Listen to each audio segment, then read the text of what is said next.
आज रागीच्या समर special रागीच्या 2 recipe करणार आहे। त्याच्यासाठी नाचणीचं पीठ 1 तासभर पाण्यात भिजत घालायचं, चांगलं भिजवायचं। म्हणजे सगळ्या गाठी फुटतात। थोडंसं झाकून ठेवूया।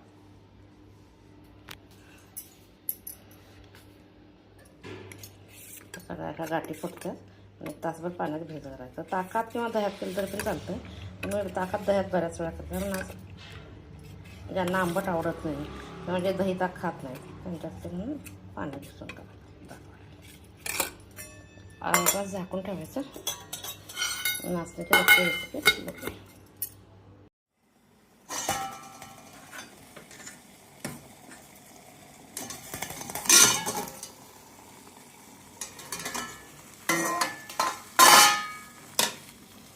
आता पाण्याला चांगली उकळी आली,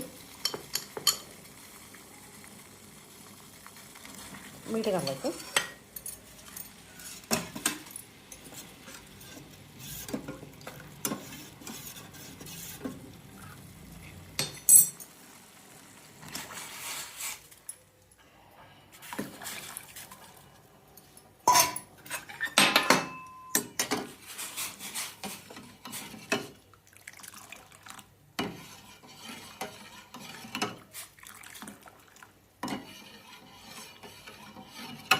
चांगले उकळी घ्यायचे 2 मिनिट।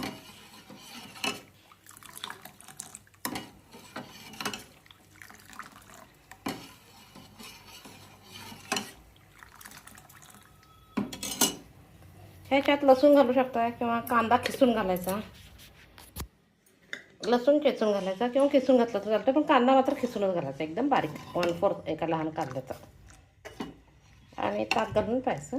दूध गरम असताना दूध घालून पिलं तरी चालतं, काय प्रॉब्लेम नाही।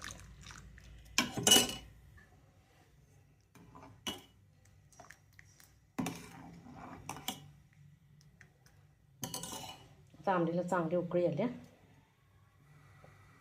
गॅस बंद करते।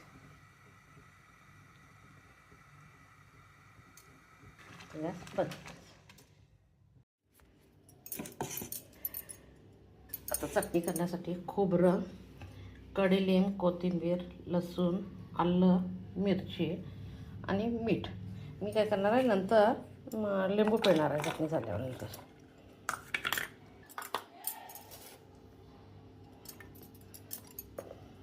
त्याच्यात चवीपुरतं मीठ। कडलिंब आरोग्यासाठी चांगला म्हणून मी त्यातच घालणार आहे। कडलिंब, कोथिंबीर, हिरवी मिरची नाही आहे म्हणून मी लाल मिरची घातली। आल्याचा तुकडा आणि लसूण। त्याच्यात पुरेसं पाणी थोडंसं घालायचं, मिक्सरला बारीक करू। आता चटणी खाण्यासाठी तयार आहे। याला जर आपल्याला पाहिजे असेल तर तेलात थोडंसं एक पॅन, लहान छोट्या पॅनमध्ये तेल घालायचं, मोहरी आणि बॅडगी मिरची आणि कढीलिंब घालून फोडणी द्यायची। कोणाला आवडत असेल त्याने उडदाची डाळ आणि ह्याची डाळ घातली तरी चालते, हरभऱ्याची डाळ। आम्ही तेल कमी वापरतो म्हणून मी फोडणी काय घालत नाही। कोणाला आवडत असेल त्याने घातलं तरी चालतं। आता त्याच्यात मी फक्त लिंबू पिळते आणि झाकून ठेवते। लिंबू पिळायचं, चटणी खाण्यासाठी तयार। आता नाचणीचा डोसा करण्यासाठी नाचणी किंवा रागी आरोग्यासाठी फार अतिशय चांगला आहे। आता उन्हाळ्यात कंपल्सरी रागी पीठ वापरलं पाहिजे। कर्नाटकमध्ये याला रागी म्हणतात, महाराष्ट्रात नाचणी म्हणतात। काय करायचं, करायच्या अगोदर एक अर्धा तास हे भिजत घालायचं। त्याच्यात एक जण तांदळाचं पीठ घालतात, एक जण ज्वारीचं घालतात। मी आज प्लेनच रागीचं करणार आहे। ह्याच्यात 1.5 वाटी, 1 वाटी पाणी 1.5 वाटी घालायचं आणि असं चांगलं मिसळून घ्यायचं। नाहीतर काय करायचं, मिक्सरमध्ये एक राऊंड मारला तरी चालतं। आणि मिक्सरचं काही गरज नाही, कारण अर्धा तास मी भिजवणार आहे ना, त्यामुळे तसंच ठेवणार आहे। तर 1.5 वाटी घालायचं आणि थांबायचं, कारण ते किती पाणी घेतं माहीत नाही। करायच्या वेळेला परत बघायचं, असे बबल्स यायला पाहिजे। बबल्स आले की डोसा चांगले होतो। करायच्या वेळेला याच्यात मीठ घालायचं, तसंच काय नाही घालायचं।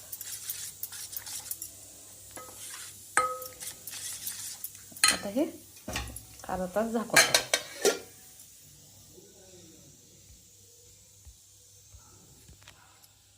आता भात गार झाला आहे. ह्याच्यात कर्ड राईस करण्यासाठी दही, हे कोकंबर, कॅरेट, ऑनियन, कोथिंबीर आणि हिरवी मिरची घातली तरी चालते. पण मी भात कमी आहे म्हणून मी काही हिरवी मिरची घालणार नाही.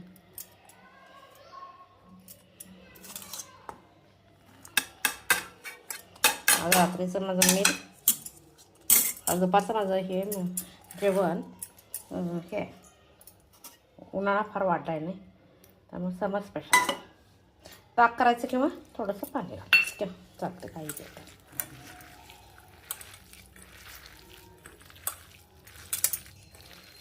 त्यात कॅटो किंवा ग्रेप्स किंवा पोमग्रेनेट काही घातलं तरी चालतं. हे भात शिजताना जर मीठ घातलं असेल तर आता घालायची काही गरज नाही. आणि जर भात शिजताना घातला नसेल तर आता घालायला पाहिजे. मी भात शिजताना घातले, आता काही घालायची सध्या गरज नाही.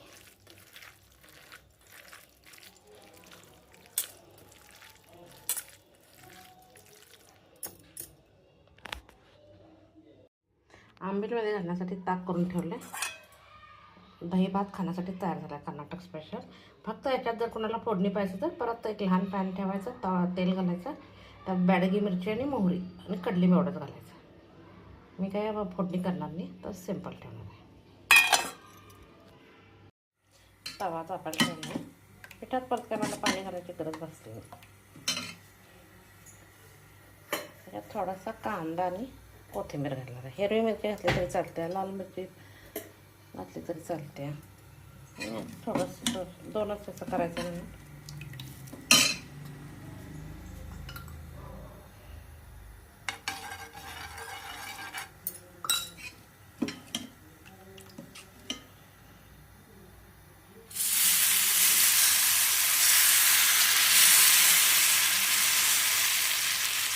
प्युअर रागीच आहे. दुसरा कुठला नाही.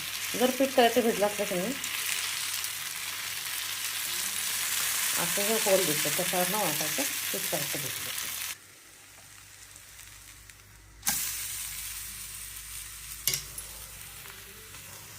रागीच असता समरमध्ये किंवा इतर वेळी पण नाचणी पोटात जाणं गरजेचं आहे. नाचणीची आंबील केलं तर एवढं पीठ जात नाही. भाकरी किंवा थालीपीठ किंवा डोसा करणं गरजेचं. क्रिस्पी होते तर तो कलर जरा हे होतं एवढा.